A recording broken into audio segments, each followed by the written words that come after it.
র্যাবের একটা ব্যাটালিয়ন আমাকে প্রোটোকল দিয়ে নিয়ে আসছে, কত লক্ষ মানুষকে ঠেলে লাঠি চার্জ করে রক্তাক্ত করে যে আমাকে আনা লাগছে, এটা বোঝানোর মতো না যদি আপনারা না দেখতে পেতেন। পেকুয়ার ভাইয়েরা, তোমরা আজকে ইতিহাস গড়েছো।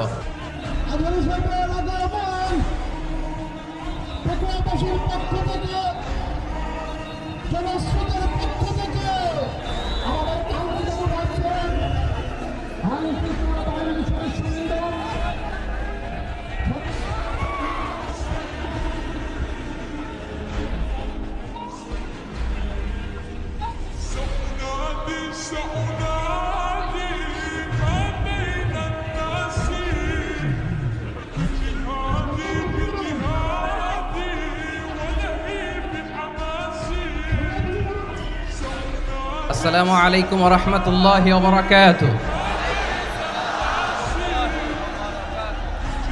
অন্যরা কেন আছেন বেগুন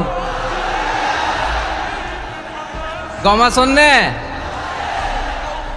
হর্ষবাজারের বেগুন চলি আসছেন পাল্লার। আল্লাহু আকবার, আল্লাহু আকবার, আল্লাহু আকবার কাবীরা। প্রিয় ভাইয়েরা, আপনারা সবাই ভালো আছেন? সবাই ভালো আছেন? আপনারা অনেক কষ্ট হয়েছে আপনাদের, আমি জানি। আর অল্প সময় একটু কষ্ট দিব। সকাল 10টা থেকে রাত 10টা পর্যন্ত 12 ঘন্টার একটা প্রোগ্রাম। এই তো 10টা বাজতে আর অল্প কিছু সময় বাকি, আমি শেষ করে দেবেন। 3 দিন আগে আসছো? আচ্ছা, মাশাআল্লাহ মাশাআল্লাহ। আমাদের একটা প্রতিবেশী দেশ আছে, আমরা আমাদের দেশ নিয়ে যত ভাবি তারা তার চেয়ে বেশি ভাবে। কথা বুঝতেছেন না? আরো ভেঙে বলতে হবে। আমরা আমাদের দেশ নিয়ে যত উদ্বিগ্ন, এদের আরো টেনশন বেশি। বলেন, আমাদের দেশে শান্তি আছে না নাই? আমরা হিন্দু মুসলিমে কখনো দাঙ্গা লাগে? আসতে বলেন, কেন লাগে?